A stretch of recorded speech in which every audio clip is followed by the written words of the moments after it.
주일 예배에 오신 여러분을 환영합니다. 오늘은 주연절 둘째 주일입니다. 오늘의 키워드는 길들임입니다. 영화 나니아 연대기에는 매우 인상적인 장면이 하나 있습니다. 하얀 마녀와의 전쟁에서 승리를 이끈 사자 아슬란이 기뻐하는 모두를 뒤로하고 바닷길을 따라 호련히 떠나는 장면입니다. 그 장면에서 아슬란의 모습을 바라보며 미스터 툼누스와 루시가 나누는 대화가 이어집니다.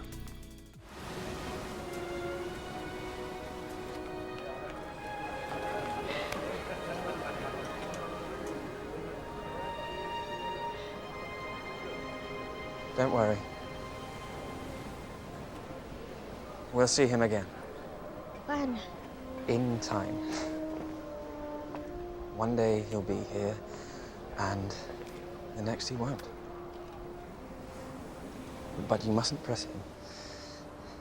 After all, he's not a tame lion. No. But he is good. Yeah. You need it more than I do.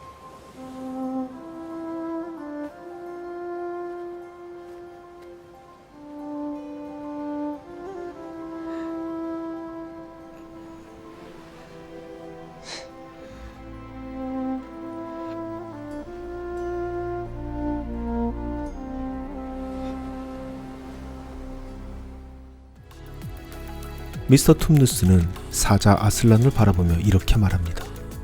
He is not a tame lion. 그러자 루시가 이렇게 대답하죠. But he is good. 길들여지지 않은 야생의 사자 아슬란. 그러나 그는 선한 사자입니다. 나니아 연대기의 작가 C.S. 루이스는 이 사자 아슬란을 예수님의 메타포로 삼았습니다. 그 누구에게도 길들여지지 않은, 아니 길들여질 수 없는 분, 그러나 선한 분.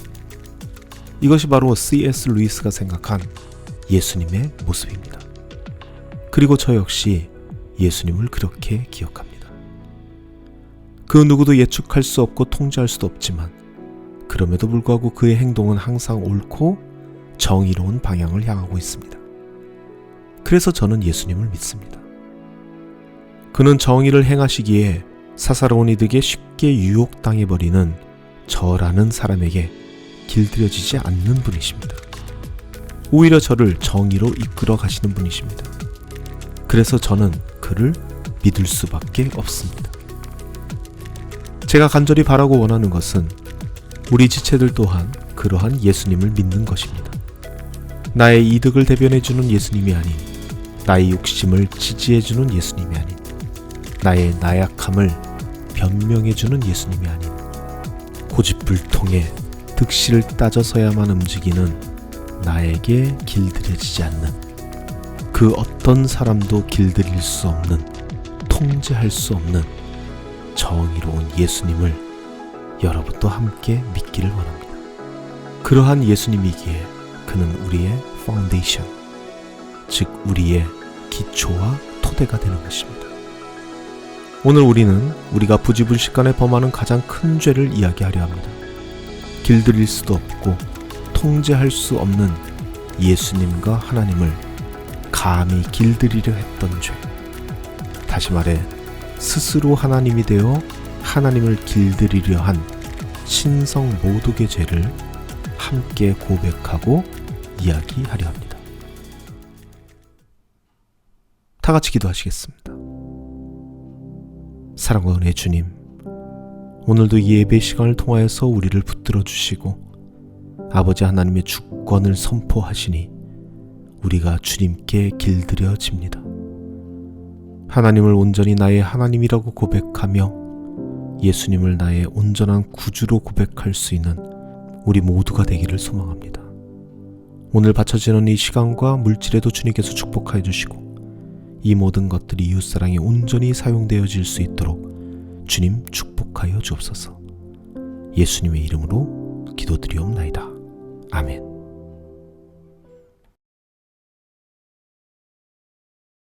성경은 꾸준히 하나님과 대립했던 인간의 모습을 기록하고 있습니다. 그 대립은 여러 형태로 나타납니다. 때로는 책임 전가의 모습으로, 때로는 직접적인 도발의 모습으로, 때로는 간접적으로 우회하며 하나님에게 인간은 꾸준히 도전장을 내밀었습니다. 누가 주도권을 잡을 것이냐? 마치 하나님과 기싸움을 벌이는 것과 같았습니다. 그렇게 인간은 하나님을 길들이려 했던 역사를 가지고 있습니다. 그리고 이러한 기싸움은 지금도 여전히 진행 중입니다. 하지만 하나님께서는 분명히 말씀하고 계십니다. 아모스 5장 24절 말씀입니다. 그러나 교회는 여전히 본질적인 문제를 외면한 채 전과 다름없이 예배에만 온 힘을 쏟고 있습니다.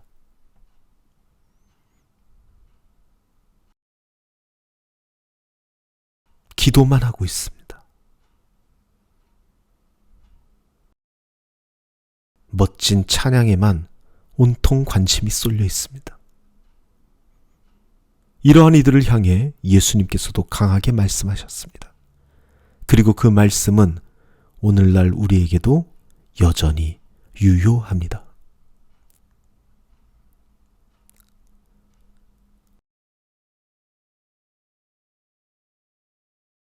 그럼에도 불구하고 우리는 여전히 예배를 드리고 있습니다. 허공을 치는 기도를 하고 있습니다.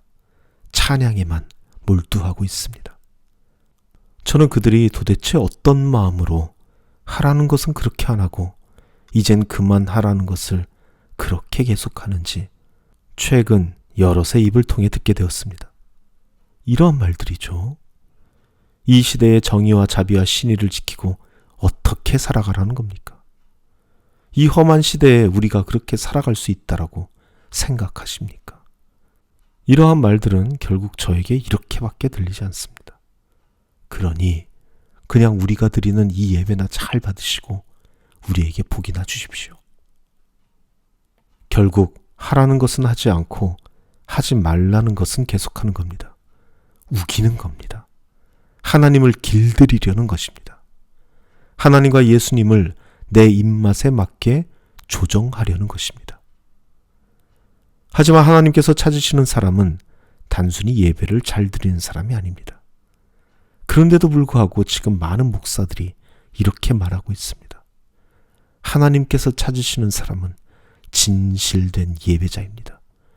그러니 예배자가 되십시오. 아닙니다. 지금 하나님께서 찾으시는 사람은 예배자가 아닙니다. 지금 하나님께서 찾으시는 사람은 정의와 자비와 신의를 지키며 공의가 물처럼 흐르게 하고 정의가 마르지 않은 강처럼 흐르게 하는 사람입니다.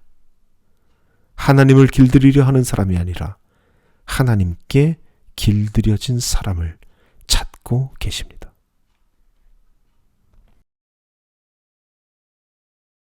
오늘 우리가 본문으로 채택한 마태복음 22장 말씀은 바리새인들과 헤롯 당원들이 예수님을 찾아와 그분을 시험하려는 장면에서 시작됩니다. 그들은 질문 하나를 준비했습니다. 가이사에게 세금을 바치는 것이 옳으니까? 옳지 않습니까? 이 질문은 단순한 호기심에서 나온 것이 아니었습니다. 그들은 예수님을 정치적으로 길들이려 했습니다. 만약 예수님이 세금을 바치라고 대답하면 유대 민족주의자들은 예수님을 로마의 편의 선자로 배척할 것이었습니다. 반대로 세금을 바치지 말라고 대답하면 로마 당국에 예수님을 반역자로 고발할 빌미를 제공하는 셈이었습니다. 그들의 목표는 분명했습니다. 예수님을 그들의 논리에 가두고 그분을 곤경에 빠뜨리는 것이었습니다. 그런데 여러분, 이러한 일이 단지 2000년 전에 일어난 일에 불과할까요? 안타깝게도 오늘날 이 한국 교회 안에서도 이와 같은 시도가 벌어지고 있다는 소식을 듣고 있습니다. 하나님을 길들이려는 이러한 시도가 우리의 신앙생활을 넘어 정치적 입장에까지 확장되고 있습니다. 얼마 전 이 한국에 계시는 동기 목사님과 통화를 했습니다. 요즘 목회하기 너무 힘들다고 말씀하셨습니다. 성도들이 그 목사님께 계속해서 정치적인 입장을 밝히라고 요구하기 때문이라고 하셨습니다. 목사님, 우리 교회는 대통령 탄핵에 찬성하는 겁니까? 아니면 반대하는 겁니까? 목사님은 진보입니까? 보수입니까? 성도들이 예수님의 몸된 교회에 정치적인 입장을 묻고 있다는 것입니다. 목사들이 특정 정치적 입장에 서기를 강하게 요구하고 있다는 것입니다. 그런데 이 목사님께서 말씀하시길 이러한 문제는 자신만의 문제가 아니라 다른 교회들 또한 같은 문제로 많은 어려움을 겪고 있다라고 말씀하셨습니다. 교회 안에서조차 사람들은 자신의 논리에 맞추어 교회를 길들이려 하고 목사들에게 정치적 입장을 밝히게 하려는 시도를 하고 있다는 것이죠. 이러한 모습은 유튜브나 소셜미디어에서도 흔히 볼 수 있습니다. 저도 얼마 전 이런 제목의 영상을 보았는데요. 찐 크리스찬은 좌파가 될 수 없다. 간첩 목사 명단. 기독교 우파들의 괴물들과 미혹. 이런 영상들이 올라오는 현실이 너무나도 안타깝습니다. 다시 말씀드리지만 예수님께서는 어떠한 정치적 스탠스를 갖지 않으셨습니다. 예수님께서는 당신의 사역기간 내내 특정 정치 세력과는 연대하지 않으셨습니다. 당시에는 로마 제국과 대항하는 열심당원들이 있었고 바리새인과 사두개인 등의 종교 권력을 가지고 있는 사람들도 있었습니다. 하지만 그 어떤 누구와도 예수님께서는 정치적인 동맹을 맺지 않으셨습니다. 왜냐하면 예수님께서는 정치적인 세력을 따르는 분이 아니셨기 때문입니다. 예수님께서 따르시던 것은 세력이 아닌 법이었습니다. 하나님의 법 말이죠. 그런데 법을 따르고 있는 그 예수님의 모습이 정치 세력을 따르는 사람들의 눈에는 진보적으로 보이기도 하고 보수적으로 보이기도 하였다는 것입니다. 이것은 예수님의 문제가 아닙니다. 정치적 색깔을 가지고 예수님을 바라보고 있는 그들의 눈이 문제인 것입니다. 예수님께서는 어떠한 정치적 입장에도 길들여지지 않으셨습니다. 그는 길들일 수 없는 분이시니까요. 그래서 예수님께서는 이렇게 말씀하십니다. 가이사의 것은 가이사에게, 하나님의 것은 하나님께 바치라. 이 대답은 단순히 예리한 논리로 함정을 피하신 것이 아닙니다. 예수님께서는 이 말씀을 통해 하나님의 것, 즉 하나님께 속한 것은 결코 인간의 논리나 정치적 입장에 속하지 않는다는 것을 선언하신 것입니다. 예수님께서는 정치적으로 어떤 한쪽에 서는 것을 거부하셨습니다. 그 대신 하나님의 법을 수호하며 하나님의 주권을 온전히 드러내셨을 뿐입니다. 사랑하는 성도 여러분, 교회는 특정 정치적 입장을 요구받는 것이 아닙니다. 하나님께서는 우리의 논리와 입장을 위해 존재하는 분이 아니십니다. 우리가 하나님을 길들이려 하거나 그분을 특정 정치적 입장으로 제한하려 해서는 안 됩니다. 그러나 그럼에도 불구하고 지금도 여전히 많은 이들은 교회가 정치적인 색깔을 가지지 않는 것을 두고 하나님의 일에 열심이 없는 자들, 이렇게 얘기하며 손가락질합니다. 길들여지지 않으니 열심이 없는 것이라는 이상한 논리가 교회를 지배하고 있는 것입니다. 이와 마찬가지로 지금의 현대 교회는 특정 교회 문법에 길들여지지 않은 사람들을 향해 당장 이런 비난들을 쏟아냅니다. 너는 도대체 왜 그렇게 주님의 일에 열심이 없냐? 이러한 비난들 말이죠. 열심이 없는 게 아닙니다. 당신이 열심을 다하는 것에 열심이 없는 것입니다. 그들이 예배에 열심이 없는 것이 아닙니다. 그런 예배에 열심이 없는 것입니다. 교회에서 정한 특정 예배 시간을 넘어 나의 삶 속에서 정의와 자비와 신의를 지키며 나의 삶 자체가 예배가 될 수 있도록 열심을 내고 있는 것입니다. 이웃을 찾기보다 이웃이 되어주고 약자들의 편에 서서 목소리를 높이며 손 베풀기에 넉넉하며 풍성한 하나님의 나라를 전하는 그렇게 열심을 내는 사람들입니다. 그들이 찬양에 열심이 없는 것이 아닙니다. 그런 무대 위에 찬양에 열심이 없는 것입니다. 멋진 찬양팀의 리드가 없어도, 웅장한 사운드와 화려한 조명이 없어도 그들은 자신의 삶 속에서 하나님을 찬양합니다. 쏟아지는 햇빛을 보며 하나님을 찬양하고, 지저귀는 새소리와 뛰어노는 아이들을 보며 찬양이 절로 나옵니다. 몸이 부서질 듯 일하고 정신이 무너질 듯 업무에 시달리더라도 그들은 그 순간에도 살아있음을 찬양할 수 있는 사람들입니다. 그들은 기도에도 열심을 냅니다. 하지만 그들의 기도는 항상 이렇게 마무리됩니다. 하지만 당신의 뜻이라면 당신의 뜻대로 하옵소서. 왜냐하면 그들이 했던 그 기도 속에 하나님의 뜻에 어긋난 자기 자신의 뜻이 있음을 알고 있기 때문입니다. 그들은 하나님을 길들일 생각이 전혀 없습니다. 하나님은 길들여지지 않는 사자와 같기 때문입니다. 하나님은 야생의 사자입니다. 그렇지만 좋은 분입니다. 좋은 분이기 때문에 나의 뜻대로 되지 않는다고 해도 그것이 좋은 거라는 것을 알고 있습니다. 그런데 안타깝게도 많은 사람들이 이러한 상황을 별로 좋아하지 않는 것 같습니다. 오히려 자신의 뜻을 강력하게 전달하는 것을 더 선호하는 것 같습니다. 그렇게 하나님을 길들이고 싶은 마음이 너무나도 큰 것 같습니다. 저 역시 목사로서 이러한 난감한 기도의 요청을 받곤 합니다.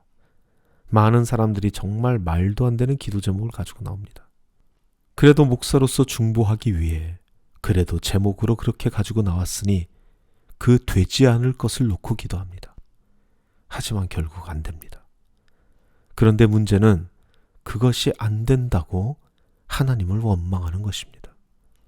심지어 목사인 저까지 의심합니다. 기도한 것 맞냐? 영빨이 떨어진 것 아니냐? 목사를 무당처럼 생각하고 있는 것입니다. 열심을 다하지 않는 것이 아닙니다. 우리는 예배에도 찬양에도 기도에도 열심을 내고 있습니다. 오히려 우리는 더욱 열심을 내고 있습니다. 하지만 그 열심이 하나님을 길들이는 열심이 아닌 하나님께 길들여지는 열심을 내고 있을 뿐입니다. 지금 내가 열심을 내고 있는 그 이유가 과연 누구를 길들이려 하는 것인지, 그것을 깊이 묵상하며 내 자신에게 좀 더 솔직해질 수 있는 이번 한 주가 되시기를 간절히 소망합니다. 사랑과 은혜의 주님, 하나님은 우리가 길들일 수 없는 분이라는 것을 알면서도 그것이 불가능하고 헛된 것이라는 것을 아는데도 불구하고 정말 우리들의 욕심이란 너무나도 큰 것 같습니다. 여전히 하나님의 의견과 하나님의 뜻을 꺾으려 하고 나의 의견을 관철시키려 하는 그러한 신성모독의 죄가 우리들의 삶 깊숙이 심겨져 있음을 고백합니다. 아버지 하나님, 이제는 마땅히 주님께 길들여지는 우리가 되게 하소서. 그 용기 있는 길을 걸어갈 수 있도록 축복하여 주옵소서.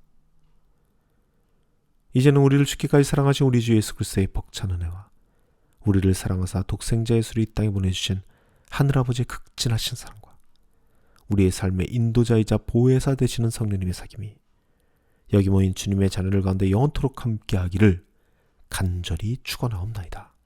아멘.